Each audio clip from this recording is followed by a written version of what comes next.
The beginning after the end के last episode में हमने देखा था कि अर्थू अगेन जंगल में पहुंच जाता है और तभी उसको ना एक लड़की के चिल्लाने की आवाज आती है और अर्थू को पता लगता है कि कुछ लोगों ने ना एक लड़की को किडनैप कर रखा है। और इसके बाद अर्थू ना काफी समय तक उन लोगों का पीछा करता है और जैसे लगता है कि अब वो उन सभी को हरा सकता है। इसके बाद अर्थू ना उन सभी से लड़ने के लिए चला जाता है और एक एक करके ना वो वहाँ पे सभी को हरा देता है। आखिरी वाले बंदे को हराने में थोड़ा मेहनत लगता है बट वो उसको भी हरा देता है इसके बाद। और फाइनली वो लड़की को फ्री कर देता है और लड़की को बोलता है कि अब तुम अपने घर पे जा सकते हो। और वो लड़की एक एल्फ थी और साथ ही उसका नाम ना टेजिया था। और वो बताते हैं कि मुझे अकेले जाने में काफी ज्यादा डर लगेगा और क्या तुम प्लीज मेरे साथ चल सकते हो। और ना चाहते हुए बिना अर्थू को उसके साथ जाना पड़ता है और वो ना काफी लंबा सफर करता है, दिन रात ट्रेवल करते हैं। और साथ ही जब भी अर्थू और उनको भूख लगता था वो खाना बनाते थे शिकार करके। और रास्ते में ना अर्थू के अचानक से काफी ज्यादा पेन भी होने लगता है। माना कोर के पास काफी ज्यादा पेन होने लगता है बट इसके बाद भी वो लोग सफर को कंटिन्यू करते हैं। और इसके बाद तभी टेजिया ना एक ग्लोइंग ट्री के पास पहुंचती है और वो काफी ज्यादा खुश होती है और बोलते हैं कि हम फाइनली यहाँ पे पहुंच गए। और इसके बाद वो अर्थू को बोलते हैं कि अब हमें यहाँ से चलना होगा। और अब आज के एपिसोड में तो कहानी के शुरुआत में अर्थू अगेन बोलते हैं कि आप ना मुझ पर ट्रस्ट कर सकते हो, प्रिंसेस ना अभी एकदम सेफ है, उनके ऊपर अभी कोई भी खतरा नहीं आने वाला और मुझे अपने घर वापस जाना होगा।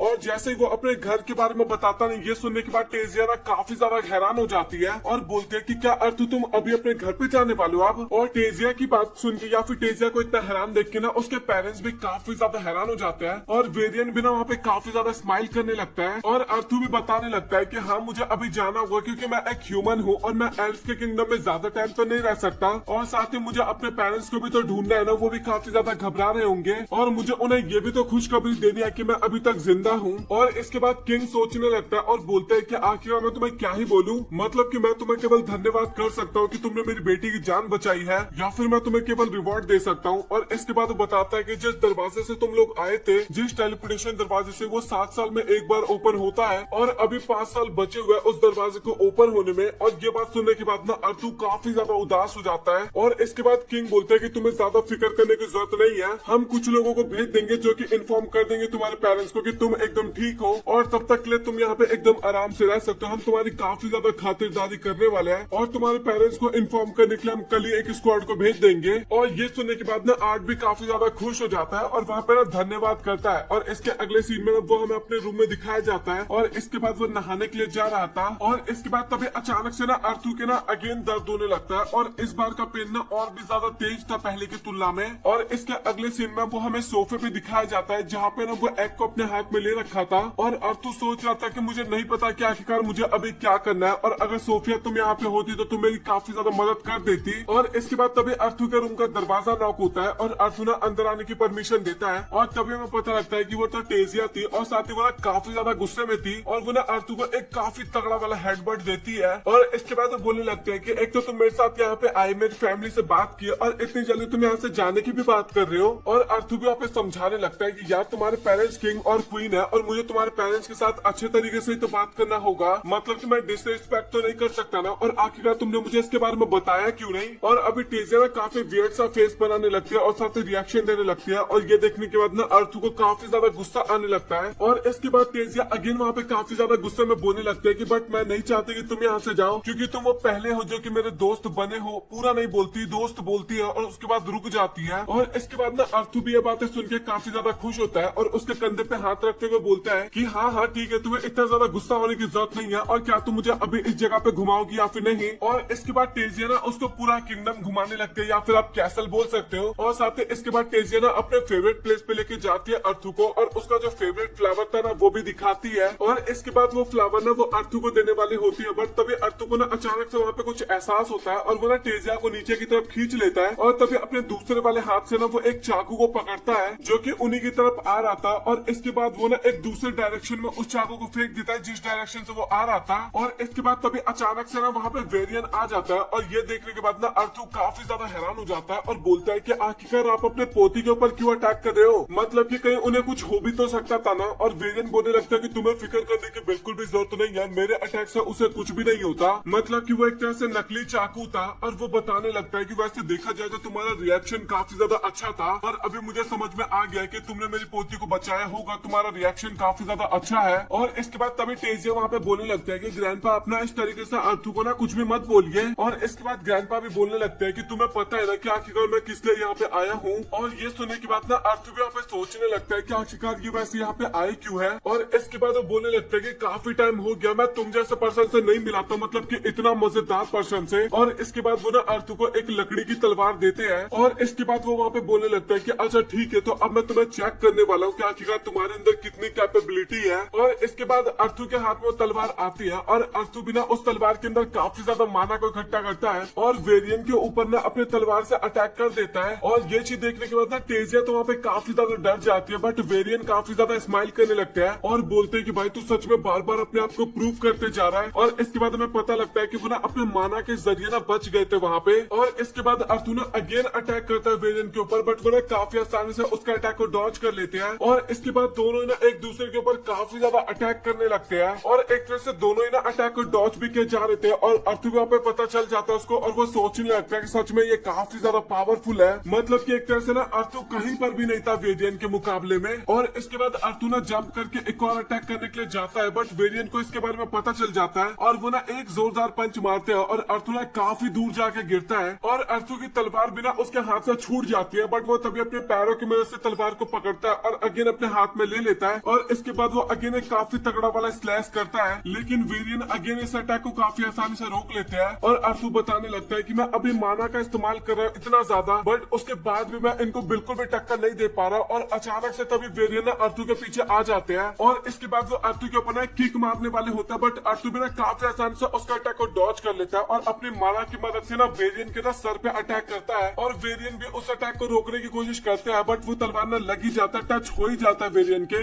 और इसके बाद तभी अर्थू ना अचानक से काफी पीछे जाके गिरता है और ये देखे ना टेजिया भी काफी ज्यादा घबरा जाती है और वो ना भागते हुए अर्थू के पास जाती है और बोलते हैं कि क्या तुम ठीक तो हो ना अर्थू। और टेजिया तो अर्थू को संभालने लगते हैं और तभी हमें वेरियन दिखाए जाते हैं जहाँ पे अर्थू ने जो स्वॉर्ड लगाया था ना सर पे वेरियन के, हमें ना उसका निशान भी दिखाया जाता है। और वो बोलती भी है कि लगता है कि मुझे ये मैं डिजर्व करता था और मैं कुछ ज्यादा ही रूड हो गया था यहाँ पे, बट मुझे तुम्हारे लिए काफी ज्यादा अच्छा लगा कि तुम एक अटैक तो कर पाए मेरे ऊपर। बट वहाँ पे टेजिया ना काफी ज्यादा गुस्सा हो गई थी और वो सीधा अपने ग्रैंडपा के पास जाती है और उसके पेट में ना चींटी काटते हुए बोलती है कि आप ना दोबारा ऐसा करने की कोशिश बिल्कुल भी मत करना, मतलब कि अर्थू को ना इतना ज्यादा परेशान मत करिए और आपको भी ना इतनी ज्यादा पावर के साथ नहीं लड़ना चाहिए था। और ग्रैंडपा भी बोलते हैं कि अगर मैं और थोड़ा सा कमजोरी से लड़ता ना, मतलब कि कम पावर्स का इस्तेमाल करता, तो अर्थू मुझे काफी आसानी से हरा देता। और ये सुनने के बाद ना अर्थू भी काफी ज्यादा खुश हो जाता है और बोलता है कि चलो भाई कोई तो मेरी तारीफ कर रहा है ना। और ये सुनने के बाद वेरियन ना काफी सीरियस होते हुए ना अर्थू की तरफ देखने लगता है और बोलता है कि अगर तुम्हें इतना ही ज्यादा अच्छा लग रहा है तो तुम ना मेरे शिष्य बन जाओ और मैं तुम्हें इससे भी काफी ज्यादा स्ट्रॉन्ग बना दूंगा। और अर्थू भी ना काफी ज्यादा हैरान हो जाता है और बोलता है कि क्या आप सच बोल रहे हो, मतलब कि सीरियस आप यहाँ पे। और वो बोलते हैं कि भाई देख मैं बिल्कुल भी कभी मजाक नहीं करता।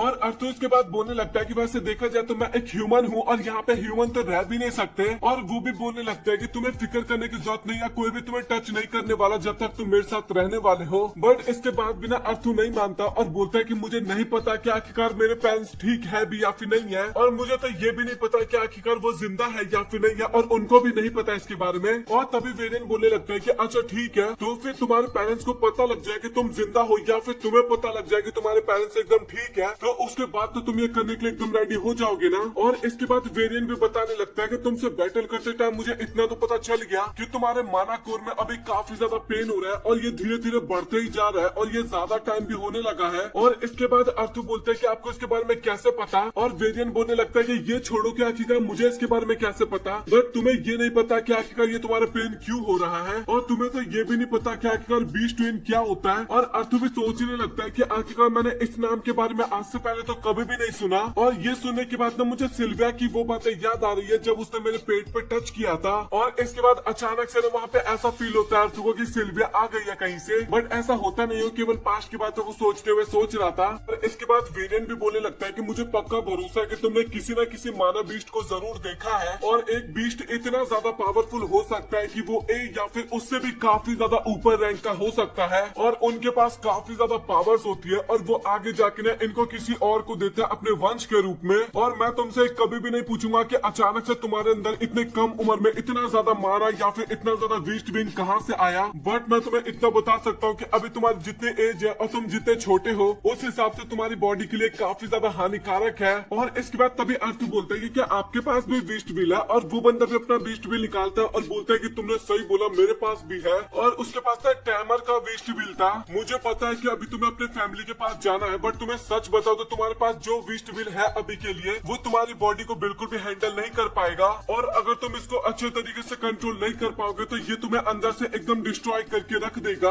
और इसके बाद हमें अर्थू का सीन दिखाया जाता है जो कि सो रखा था और उसको ना सपने में ऐसा लग रहा था कि उसके ऊपर ना एक मॉन्स्टर बैठा है जो कि ना उसको खाना चाहता है एक तरह से। और तभी मॉन्स्टर बोलने लगता है कि अर्थू तुम्हें उठना होगा। और इसके बाद तभी हमें पता लगता है कि वो ना टेजिया थी जो कि उसके ऊपर बैठी हुई थी और इसलिए अर्थू को भी ऐसा फील हो रहा था। और अर्थू ना नींद में बोलता है कि मॉन्स्टर प्लीज मुझे और 5 मिनट सोने दो। और ये सुनने के बाद ना टेजिया को वहाँ पे काफी ज्यादा गुस्सा आ जाता है। और इसके बाद अर्थू और टेजिया ना एक जगह पे बैठे होते हैं जहाँ पे टेजिया बोलते हैं कि अर्थू तुम यहाँ पे रहने वाले हो ना। और अर्थू बोलता है कि मुझे इसके बारे में ज्यादा कुछ तो नहीं पता, बट अभी मैं एल्डर वेरियन के साथ एक जगह से आने वाला हूँ, ये तो मैं उसके बाद ही तुम्हें बता पाऊंगा। और अर्थू ने वहाँ पे प्रिंसेस बोला था, इस कारण टेजिया वहाँ पे काफी ज्यादा गुस्सा हो जाती है और वो बोलती है कि अगर तुमने मुझे कभी और प्रिंसेस बोलने की कोशिश की ना तो मैं तुम्हें बिल्कुल भी नहीं छोड़ने वाली। और इसके बाद अर्थू एकदम रेडी हो गया था और वो ना नीचे की तरफ आ रहा था, बट तभी वो ना किंग को अपने फादर से बात करते हुए सुनता है, मतलब कि वेरियन से बात करते हुए सुनता है कि अर्थू को हमें यहाँ पे नहीं रहने देना चाहिए, वो एक इंसान है। हाँ मुझे पता है कि उसने हमारी बेटी को बचाया है, बट वो उसके बाद भी तो एक ह्यूमन है ना, और ह्यूमन को यहाँ पे रहना काफी ज्यादा दिक्कत वाली बात है, मतलब कि हमारे लिए काफी ज्यादा प्रॉब्लम की बात है। और जो टेजिया की मदद थी ना वो भी यही बात बोल रही थी, बट एल्डर वेरियन ना अपनी बातों पे अड़ा हुआ था और वो बोलने लगता है कि जो भी डिसीजन मैंने लिया वो एकदम परफेक्ट डिसीजन है। और यहाँ तक कि टेजिया का भी मन है कि वो यहीं पे रहे, और टेजिया का भी रिएक्शन देखे एकदम साफ पता लग रहा था। और एक तरह से देखा जाए तो टेजिया की मदर फादर ना बिल्कुल भी एग्री नहीं थे इस डिसीजन से।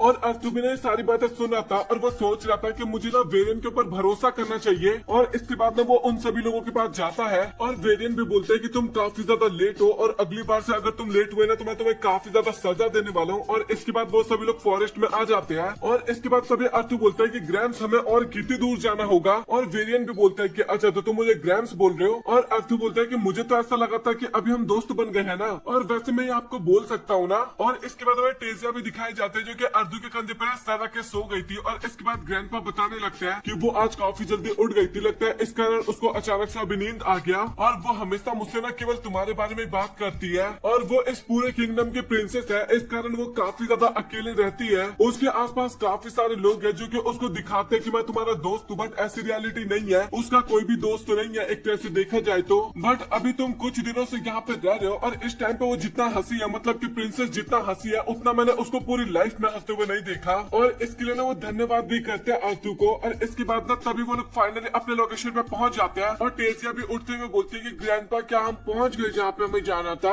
और इसके बाद हमें जंगल के बीच में ना पेड़ों के बीच में ना एक घर दिखाया जाता है, मतलब कि पेड़ों के अंदर। और इसके बाद अर्थू भी सोच रहा होता है कि मुझे नहीं पता कि आखिरकार ये मिस्टीरियस दोस्त है कौन जिसके लिए हमें इतना दूर आना पड़ा। और इसके बाद तभी वेरियन ना अचानक से दरवाजे पर जोरदार लात मारने लगते हैं और वो बोलने लगता है कि विच जल्दी से तू बाहर निकलने तो मैं तुझे बिल्कुल भी नहीं छोड़ने वाला। और इसके बाद तभी एक बूढ़ी सी औरत ने दरवाजा खोलते हुए बाहर आती है और वो भी बोलती है कि तुमने इतना ज्यादा मत चिल्लाओ, मुझे सब कुछ सुनाई देता है। और इसके बाद वेरियन ना अर्थू से इंट्रोड्यूस करवाता है और इनका नाम ना रेनिया था और ये ना एक डिविएंट थी। और इसके बाद ना अर्थू अपना इंट्रोडक्शन देता है काफी अच्छे तरीके से बात करते हुए। बट रेनिया बोलती है कि अभी हमारे पास इन सब चीजों का टाइम नहीं है, हमें जल्दी से अंदर जाना होगा। और इसके बाद अर्थू सोचने लगता है कि ये ना मेरी मदर की तरह है और ये लोग ना मैजिक के 4 कैटेगरी से बाहर आते हैं, बट आखिरकार ये मेरी मदद कैसे कर सकती है। और इसके बाद वो बोलने लगता है कि मुझे माफ करना, बट आखिरकार आप मेरी मदद कैसे करोगी। और इसके बाद वो ग्रैनी भी बताने लगता है कि तुम्हें पता है ना कि मैं एक डिवाइनर हूँ और इसके अंदर ना अलग अलग तरीके के मैजिक का इस्तेमाल मैं कर सकती हूँ। और डिवाइनर का मतलब आपको मैंने फर्स्ट एपिसोड में बताया था, वो थोड़े स्पेशल ग्रेड के मैजिशियन हो जाते हैं, जैसे कि अर्थू की मदर भी एक डिवाइनर है, वो भी काफी ज्यादा स्पेशल स्पेशल ग्रेड के एक मैजिशियन है और वो बताने लगते हैं कि मेरे अंदर काफी ज्यादा कैपेबिलिटी है और कोई भी मुझसे छिप नहीं सकता या फिर अपने अंदर की चीजों को छिपा नहीं सकता।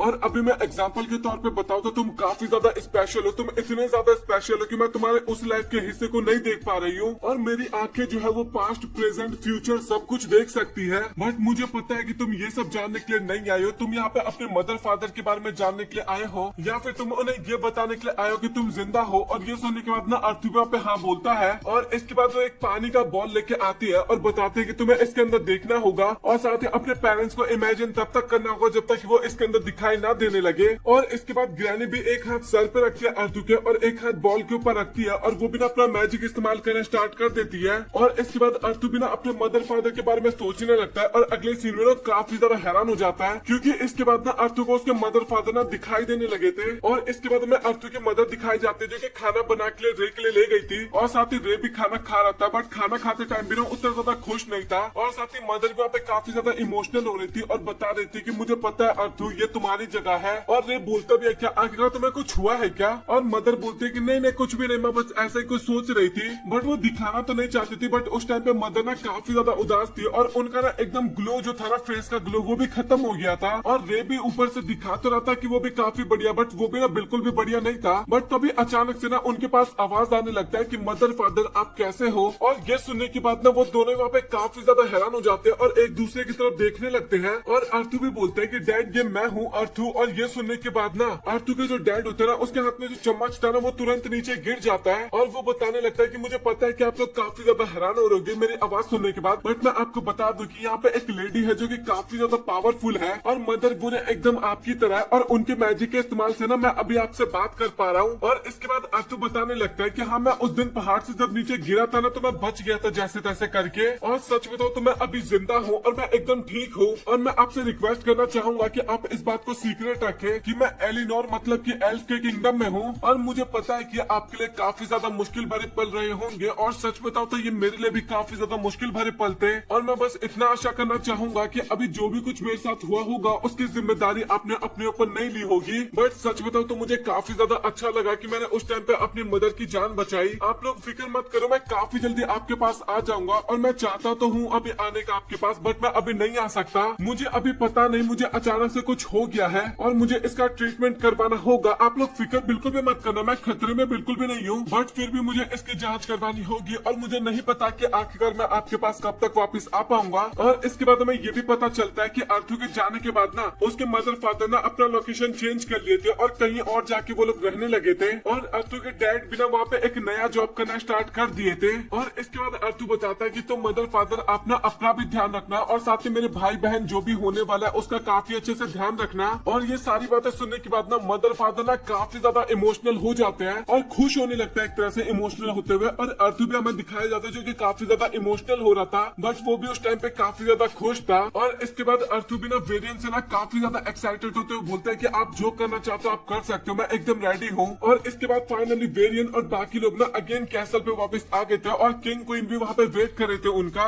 और इसके बाद तभी किंग अर्थु को रोकता है और उससे काफी ज्यादा माफी मांगता है और अगेन शुक्रिया बोलता है अपनी बेटी की जान बचाने के लिए। और अभी उन्होंने डिसाइड कर लिया था कि अर्थु आपसे यहीं पे रहेगा। और ये सुनने के बाद ना अर्थु को भी काफी ज्यादा अच्छा लगता है। और तभी अचानक से तेजिया वहाँ पे आ जाती है और वो ना काफी एक्साइटेड होते हुए बोलते हैं कि अगर आपको अर्थु को सॉरी बोलना है ना तो आपको मुझे और अर्थु को ना बाहर खेलने जाने देना होगा। और ये सुनने के बाद ना किंग और क्वीन काफी ज्यादा वियर्ड सा फेस बनाते हुए ना एक दूसरे की तरफ देखने लगते हैं। और इसके बाद हमें अर्थु दिखाया जाता है जो कि एक जगह पे बैठा था और तभी हमें तेजिया दिखाई जाती है जो कि एकदम रेडी होकर वहाँ पे आई थी। और इसके बाद वो दोनों ना हमें टाउन में ना घूमते हुए नजर आते हैं, मतलब ये काफी जगह पे घूमने के लिए जाते हैं। और तभी अर्थु ना एक बच्चे से वहाँ पे टकरा जाता है और अर्थु ना उस बंदे से वहाँ पे माफी भी मांगता है बट वो बंदा ना काफी एटीट्यूड में बोलने लगता है कि अच्छा तो तुम एक ह्यूमन हो ना और मुझे ऐसा लगता है कि एक वायरस मेरे ऊपर आ गया, मतलब कि मेरे शरीर पे टच हो गया। और इसके बाद वो बच्चा बोलने लगता है कि एल्डर वेरियन ने तुम्हें यहाँ पे रहने का परमिशन दे दिया तो इसका मतलब ये नहीं कि तुम काफी ज्यादा स्पेशल हो। और इसके बाद ना बाकी बच्चे भी ना वहाँ पे काफी ज्यादा अर्थु को बुली करने लगते हैं और प्रिंसेस ना उन सभी को चुप रहने के लिए बोलते हैं। बट उसके बाद भी बच्चे बोलने लगता है कि हाँ प्रिंसेस हमें पता है कि आप काफी ज्यादा दयालु हो बट इसका मतलब ये तो नहीं ना कि आप एक प्रिंसेस होने के बाद एक आम इंसान के साथ इस तरीके से घूमोगी। और इसके बाद वो बंदा ना और भी काफी सारी चीजें बोलने लगता है बट अचानक से अर्थु और तेजिया ना उस बंदे का ना काफी ज्यादा मजाक उड़ाने लगता है और इस बात पे ना बंदा वहाँ पे काफी ज्यादा खिलस जाता है। और इसके बाद तभी वो बंदा बोलता है कि तुम्हें क्या लगता है कि मैं तुम्हें इतनी आसानी से यहाँ से जाने दूंगा। और इसके बाद वो ना वहाँ पे बैटल के लिए अर्थु को चैलेंज करता है और ये सुनने के बाद ना बाकी लोग वहाँ पे काफी ज्यादा हैरान हो जाते हैं। और तभी ना टेजिया बीच में आती है और बोलती है कि आखिरकार तुम ये सोच कैसे लिए कि अर्थु तुम्हारे साथ बैटल करेगा। हाँ मुझे पता है कि तुम एक नॉर्मल फैमिली से हो, बट उसके बाद भी तुम्हें अपनी औकात पता होनी चाहिए। और इसके बाद भी ना बंदा वहाँ पे भिड़ने के लिए एकदम रेडी था अर्थु से। और इसके बाद बंदा भी बोलने लगता है कि मेरे फादर ने मुझे बोला था कि अपनी रिस्पेक्ट को कभी भी नीचे मत गिरने देना। और इसके बाद वो अगेन वहाँ पे अर्थु को चैलेंज करने लगता है और अर्थु भी सोचने लगता है कि क्या बैटल करना इतना ज्यादा इंपॉर्टेंट है। और वो बंदा भी बोलने लगता है कि तो प्रिंसेस आप बैटल को स्टार्ट करिए जल्दी से। और इसके बाद अभी टेजिया के पास कोई ऑप्शन नहीं बचा था और वो ना बैटल को स्टार्ट कर देती है। और फनी बात तो ये था कि वो बंदा ना कुछ कर पाता उससे पहले अर्थु उसके पास जाता है और एक पंच मारता है और उसी पंच में ना बंदा काफी दूर जाके गिरता है। और ये देखने के बाद ना वहाँ पे सभी लोग काफी ज्यादा हैरान हो गए थे और अर्थु सोचते है कि क्या बस इतना ही, मुझे तो लगा था कि वो मुझे मजा आएगा। और इसके बाद टेजिया अर्थु का हाथ पकड़ती है और उसको लेके वहाँ से भाग जाती है और वहाँ पे ना चारों तरफ अर्थु को दिखाने लगती है, जगह घुमाने लगते हैं मतलब कि। और इसके बाद वो ना एक जगह पे रुकती है और वहाँ पे बोलने लगते हैं कि अर्थु तुम्हारी ट्रेनिंग कल से स्टार्ट होने वाली है ना, और क्या तुम बिल्कुल भी नर्वस नहीं हो। और इसके बाद अर्थु ना अपने पास्ट की बातों को याद करने लगता है, जहाँ पे वेरियन ने उसको बताया था कि मुझे नहीं पता कि तुम्हारी पास्ट की ट्रेनिंग कैसे थी, बट मैं तुम्हें इतना बता दूं कि मेरी ट्रेनिंग तुम्हें काफी ज्यादा प्रॉब्लम देने वाली है और तुम्हें ऐसा लगेगा कि अभी तुम एकदम नर्क में जी रहे हो, इतनी ज्यादा तुम्हें प्रॉब्लम होने वाली है। बट अगर तुमने इसको अपना लिया, मतलब कि मेरी ट्रेनिंग को तुमने अपना लिया, तो तुम काफी ज्यादा पावरफुल बन जाओगे। और इसके लिए तुम तैयार हो या फिर नहीं हो। और इसके बाद प्रेजेंट में बताता है अर्थु कि मैं इसके लिए काफी ज्यादा एक्साइटेड हूँ। और वो बोलते हैं कि इसके लिए मैंने काफी कुछ सहा है और मुझे अपने पेरेंट्स को देखना है और मुझे नहीं पता कि आखिरकार फ्यूचर में मेरे साथ क्या होने वाला है, बट मैं इसके लिए एकदम रेडी हूँ।